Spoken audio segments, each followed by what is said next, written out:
नमस्कार दोस्तों, ज्ञान हब पर आपका स्वागत है। आपने बहुत सारे एग्जिट पोल सुने होंगे कि बंगाल में कौन जीत रहा है, असम में कौन जीत रहा है, तमिलनाडु या केरल में कौन जीत रहा है।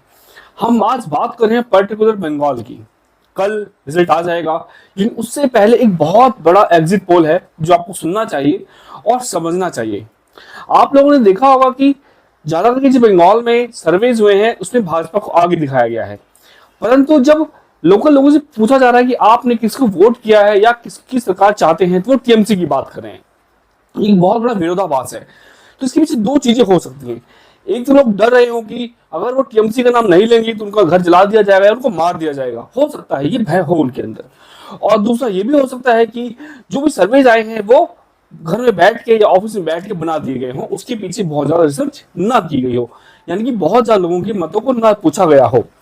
ऐसे में एक संभावना है कि एग्जिट पोल 2021 की भांति ही एक उल्टा रिजल्ट दे जाएं, क्योंकि 2021 में भी भाजपा को जीतते हुए दिखाया गया था, परंतु अंतिम विजय टीएमसी की होती है। अब यह जो साइलेंट वोटर है, क्योंकि उसको पहचानना सबसे मुश्किल होता है। वो जिसको वोट देना है वो दे देता है, और अगर उसे बाहर पूछा जाता है तो वो अपनी सुविधा के अनुसार वो उत्तर देता है। या टीएमसी बोलेगा, भाजपा बोलेगा, जो भी बोलेगा वो उसकी खुद की सुविधा होती है। देखिए, लोकतंत्र की जो आत्मा है वो चुनाव होता है, चुनाव निष्पक्ष होना चाहिए।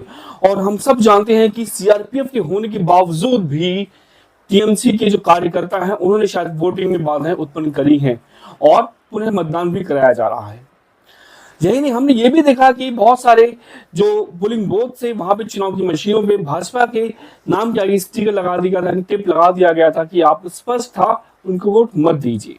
कहीं ना कहीं ये बहुत बड़ी विडंबना है कि लोकतंत्र की आत्मा को मारने का प्रयास किया जा रहा है।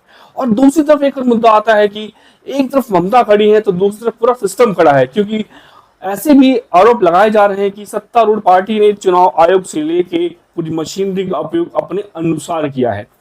सच क्या है, झूठ क्या है, ये मतदाता जानता है, और कल इसका रिजल्ट आ जाएगा।